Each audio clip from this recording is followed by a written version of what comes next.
Right, hello folks. Just going to come back and try and get back into the swing of things in terms of recording videos for YouTube. And just as I was about to get into bed last night, I spotted this image posted on one of the Facebook Home Guard groups, and I never realised that this image was taken in Hull in 1941. So this is an image that shows the Home Guard during part of an exercise, and these are Home Guard. But what really got my attention was this image was it had been colorized and it was copied on posted on Facebook with the original caption. So when I was reading through the original caption of this, it's titled "Battle in Town." I think someone had managed to trace it to Hull, which is in my key key city in my area of research. And the caption states here: during an exercise in Northern Command, enemy forces, so that's clearly an exercise, these would have been regular or TA troops, succeeded in taking a town after a bitter struggle, but were later overpowered. Local Home Guard, ARP personnel and police took part in the operations and engaged the enemy in the streets of the town. These pictures were taken during the rounding up of the enemy. Home Guards firing at the enemy in the street, find cover behind a pillar box. And key things here, exercise Ajax at Hull. So as always, this got me thinking. So the focus, as always, with this stuff is always on the Home Guard, and this caption was interesting in that it mentions the ARP and the police, but surprise, surprise, makes no mention of the professional troops, the regular and territorial army, which was, as always, what grabbed my attention. So I thought I would take a look into the what was actually going on during this exercise and try to tell the story of the forgotten and chronically overlooked professional soldiers of the regular and territorial army in the defence of the UK. But this is a really nice image in itself, in that, yes, it's Home Guard, but it does show, the Home Guard locally were issued with Ross rifles, which were a Canadian made rifle, which is quite interesting. They've got the gas haversacks. This guy here has got the rubberised haversack that was issued to the Home Guard. And they're also wearing their gas the gas eye shields as well, and this looks like an early type, possibly First World War issue helmet. But anyway, that's an aside. It is a nice little image, but as always with these things being posted to Facebook, the focus is always on just the Home Guard and never the actual context within which the Home Guard operated. So I thought I'd get back into the swing of things of recording videos, and we'll take a look at what my records tell me about exercise Ajax, which took place around July 1941.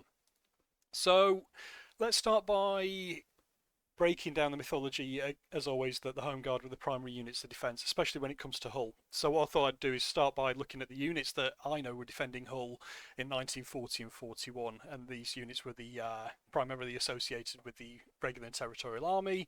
But as we'll hopefully see, that there were a wide range of other units that weren't even army that were responsible for defending Hull itself. So on the 16th of November 1940. This information is coming from the Hull Garrison War Diary, and on the 16th of November 1940, this operation order, no, so this defence order outlines the troops that are available in Hull Garrison subsector. So under direct command of the Hull Garrison, we have obviously the headquarters, Officer Command Troops of Hull. We have the 6th King's Own Royal Regiment. I think it's Royal Regiment. Anyway, they were a territorial army unit that had been pulled out of the fighting in France and dumped on the south coast before being redeployed up to East and North Yorkshire. So they spent a lot of time in York, acting as a mobile unit. Then were sent to Hull to garrison the defence of Hull before going off to the east coast to defend the east coast of the east coast of Yorkshire. We also have headquarters and one company of the 6th Battalion Home Defence Battalion East Yorkshire Regiment. So Home Defence Battalions are not Home Guard. Home Defence Battalions do the role which is now attributed to the Home Guard erroneously, but they were a key territorial army unit of soldiers that had agreed to sign up under the proviso that in wartime, they wouldn't be sent abroad. They would be on home defence in the UK, and their role gets massively overlooked, even though they were the backbone of the defence of the UK from 1939 onwards. Under command for operations, so in the event of an operation taking place, we also have one company of the 8th King's Own Yorkshire Light Infantry. We also have the Yorkshire Beach Defence Regiment, Royal Artillery, 930 battery, who would provided 2 6-pounders and 3 4-inch guns for the defence of Hull. And this is interesting as well. We also have a detachment of the military prison and detention barracks in Hull, so 600 other ranks. So that would have been a relatively sizable force. 600, so that's a company's 150. So you're looking at almost a battalion size force from the military prison and detention barracks, which is really interesting. Obviously, yes, we've got the Home Guard as well. So we've got the Hull Battalion, which had 2 companies, the Brough Group, which had 1 company, and also industrial platoons for Brough and Hull.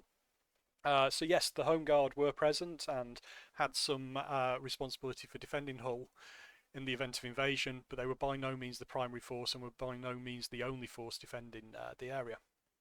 We also have vulnerable point units as well, so which comprise of 1 officer and 70 other ranks. So they were protecting the salt end installation. We've also got 1 officer and 120 other ranks protecting the aircraft factory, general post office, and Paul Battery itself. It doesn't show whether these are Home Guard, but they're probably not. They could be territorial. Oh no, sorry, they are going to be Home Guard. Sorry, my apologies there, potentially. Anyway, we'll have a look into that. I'll have to look into that in more detail just to work out who they are. But a relatively sizable force in terms of infantry. Now we have the even more overlooked units also responsible for local defence, and these are those under anti-aircraft command. So anti-aircraft regiments, anti-aircraft batteries and searchlight batteries as well. So we have the 62nd Anti-Aircraft Regiment, Royal Artillery, 39th Anti-Aircraft Brigade, who were also under command for local defence. We also have 6 searchlights under the 396 Battery, 49th Searchlight Regiment, Royal Artillery. And again, something that I'm going to point out in a video that I'm currently working on is the responsibility that searchlight batteries had for localised defence, and in most cases they had much more autonomy and responsibility for localised defence in 1940 than the Home Guard did. I'm trying not to go off on a tangent with this because I've got quite an interesting story from Norfolk in terms of how the Home Guard were commanded, but we'll look at that at a later date. And then finally, we've also got searchlights of the 360th Battery, 40th Searchlight Regiment, Royal Artillery. I've not had my coffee yet. And then we also have RAF Command. So we also have the number 17 Barrage Balloon Centre, 54 barrage balloon sites, and also the RAF station and RAF ground defence personnel, so 120 airmen who would also be pressed into defending the local area.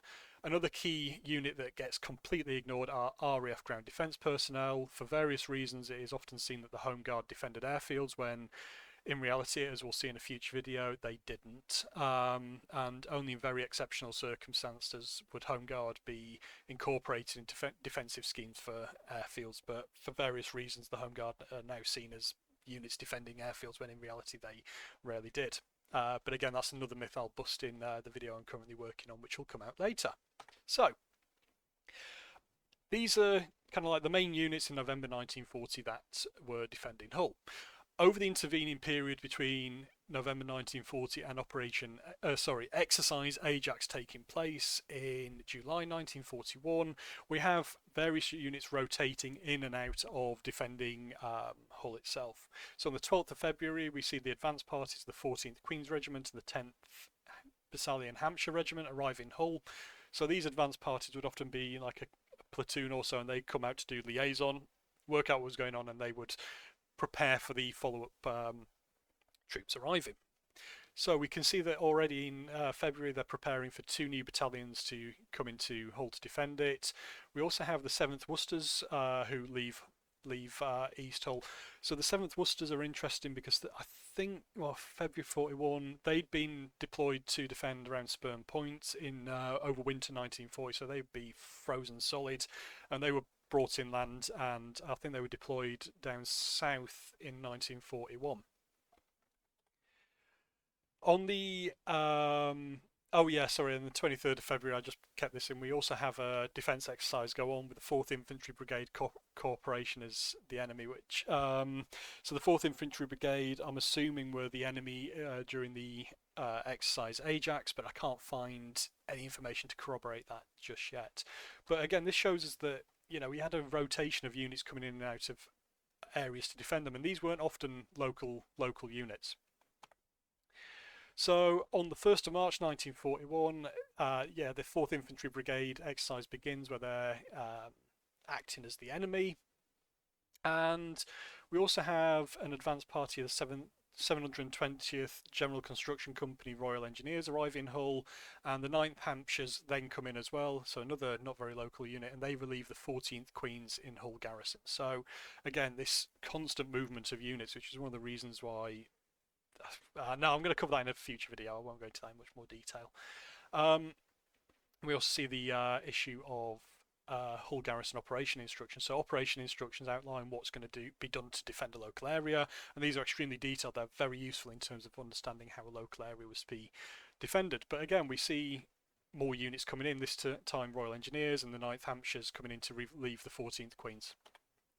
Okay, so on the 26th of March, we also see the 9th Hampshires get an opportunity to practice their role in the whole defence scheme as well. So these units didn't just arrive and do nothing. They were constantly undergoing training in terms of being tested.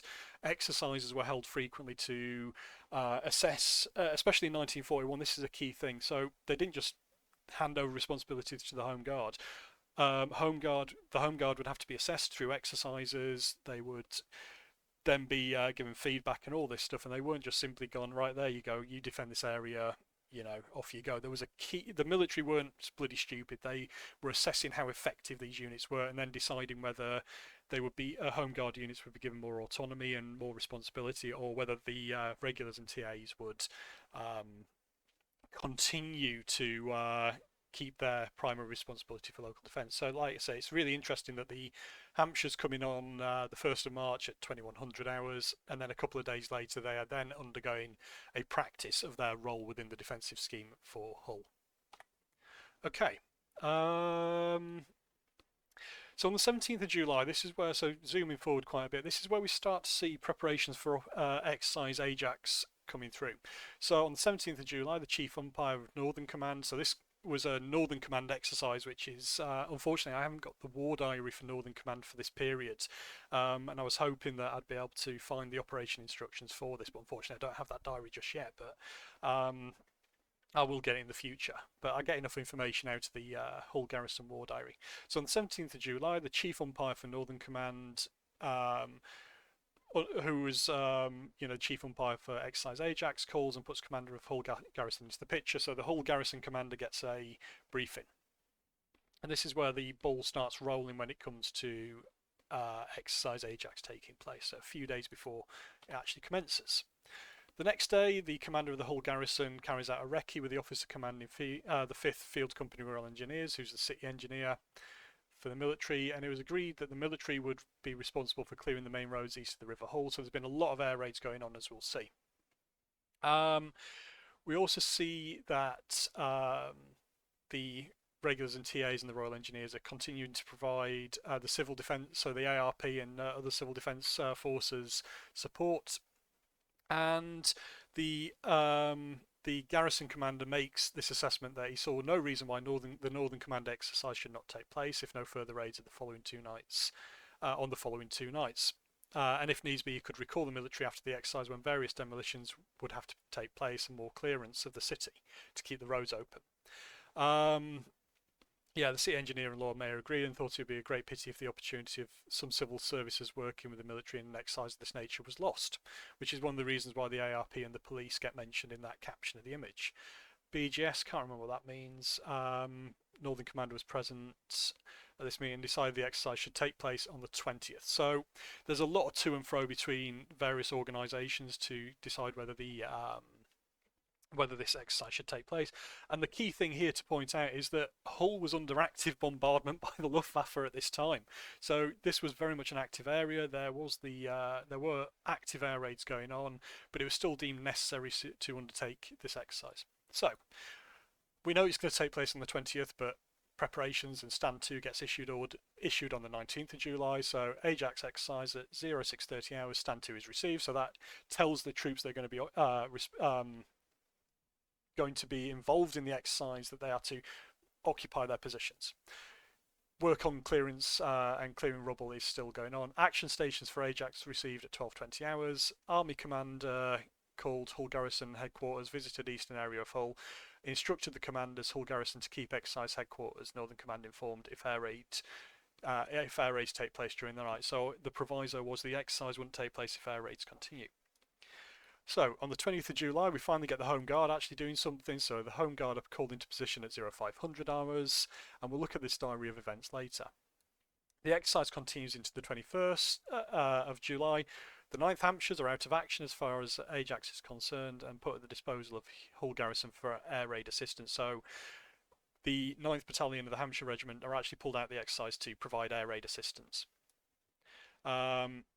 There's a grain silo which gets set alight during an air raid, and the 5th Field Company were requested to examine a wall that collapsed into the hull. They weren't able to do it because they were still on operation exercise Ajax. I need to stop saying operation. So instead, Yorkshire Division sent the 720th Construction Company Royal Engineers to undertake that. Interestingly as well, RAF, so Fighter Command also report no fires visible in Hull at night on the 22nd and 23rd. So that's really interesting that the RAF were also trying to assess how visible Hull was to incoming air raids from the sky. So that's quite interesting. We do have continued air raids on the 23rd of July. But by this point, exercise Ajax has concluded. Yeah, and so 6 East Yorkshire's Home Defence Battalion acts as Garrison Adjutant, while MacDonald's.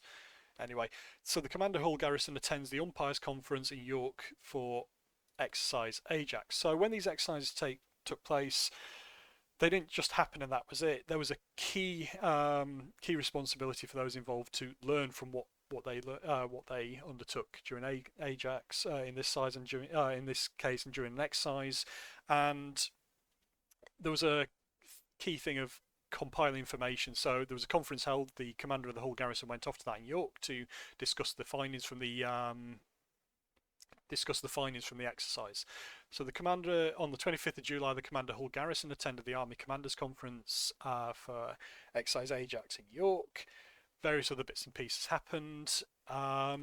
On the 27th of July, the commander of Hull Garrison held his own conference at the Station Hotel in Hull for all company commanders to brief them on the results of the Hull Garrison's performance during exercise Ajax, which is really, really interesting. So a key thing to show here is that the exercise wasn't just undertaken by the Home Guard, as the impression you get from that image being posted to Facebook, and there was also key involvement by the Regular and Territorial Army, who were the key units of defending Hull at this point in 1941. And there was also a key process of providing feedback based on these exercises, so the defenders could improve their skills and learn from these exercises. They didn't just do them for a laugh. They were a key part of training local military units and helping them to develop in terms of being able to defend a local area. So let's take a look at how the exercise transpired over time. Right. So the War Diary itself also outlines a kind of like the key events and key what they call incidents that took place during exercise Ajax. So as we know, on the 19th of July at 0620, the code word was received, the coded message was received for the units to stand to. Headquarters and units were duly warned at 09:20 hours of the same day of this message, and they also sent out reports regarding the situation, reports came in regarding the situation and weather from these units. 12:35, a message was received by the police liaison officer. So a key thing here is that the police were also involved in sending messages to the military, and the message was code message number 2, and this message was not received from the Yorkshire Division until 13:18 hours, and then was not confirmed only by telephone. So that's really interesting that they're highlighting a key issue here with communication from division to the garrison level. 13:45, message action stations passed to all concerned. So at 13:45, right, the units were made aware that during the exercise now they were on action stations, they were going to see action. At 15 minutes later, the message was sent to all officers in charge of bridges to insert detonators. Obviously, this is an exercise, they weren't going to be blowing the bridges in Hull, but the units responsible for blowing the bridges were issued the order to insert the detonators into the charges on the bridges. This was at the request of Captain Bateman, Royal Engineers. All messages delivered and receipts obtained, so they would send the information out and then get a receipt to say the order had been confirmed and received. And all bridges shortly after were primed and ready to blow. And this was sent by the 753rd Field Company Royal Engineers. Another key thing that people think the Home Guard did was being responsible for blowing up bridges. They weren't. It was the Royal Engineers of the Regular and Territorial Army, as we see here. At 1930 hours, yes, the confirmation came back quite a few hours later that the bridges were ready to be blown.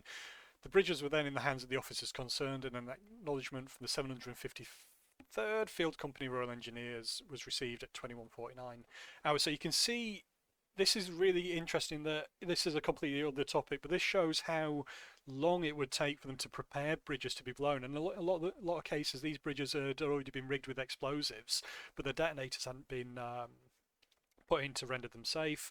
Up until the point they were needed, but it shows you how long it would actually take to rig a range of bridges in a given area, and that's really quite interesting to see, and a key point of why they were testing these defences. So at 23:10 hours, a message was sent to the 18th Detachment, 3rd Battery, 2nd Medium Anti-Aircraft Regiment to man 3 anti-aircraft posts day and night. So that was the first day, so it was quite a busy period before the exercise actually officially commenced. On the 20th of July at 02:03 hours, immobilisation of and evacuation of locomotives upon the LNER system was issued by Garrison Commander Hull. This was confirmed by telephone at 0:25 hours. So obviously they're wanting to either immobilise or evacuate railway locomotives because they could be used by the enemy for transport. At 05:25 hours, the inner defence line of roadblocks on the west of the city were captured by the use of liquid mustard gas. So I mentioned earlier that in that photo of the Home Guard, you can see that they're wearing their eye shields, and this is one of the reasons why they were preparing for things like the use of gas in an attack. So the garrison of the inner defence line roadblocks on the west were actually taken prisoner. It doesn't make it clear who was operating these roadblocks. I know from the other records that it wasn't just the Home Guard operating roadblocks. There were also the battalions of the companies and platoons of the Regular and Territorial Army operating these roadblocks. It's not very clear. Advance parties passing into the centre of the city. So this is the enemy passing into the centre of the city. So they've started their attack just before dawn. 05:45, guard on Sutton Bridge taken by the enemy. 05:51, enemy in possession of Sutton Bridge. At 05:55, permissive order to blow the bridges was dispatched and receipts obtained for some. For same, the only exception being bridges numbers 11, 13 and 14, which are possibly under enemy control. 0600 hours, Garrison Wireless Station and POW cage captured by the enemy. Dispatch riders liable to be intercepted. Really, really interesting stuff. So you can see this is taken very seriously as well. I love this. At 0650, permissive orders were issued to blow railway bridges, but were not delivered due to the casualties and prisoners. Dispatches got into the hands of the enemy in 2 cases. Really, really cool stuff. But it shows again the issues that in the event of an invasion, the command and command and control network would have had in terms of issuing orders. Reports received from the Home Guard Western Section at 05:25 that the attack had started before the appointed time. So those dastardly the enemy starting the attack early, and a platoon had been taken prisoner by 0500 hours. So 1 platoon of the Home Guard had been captured before they had got into position. This apparently happened also on the eastern site near Sutton.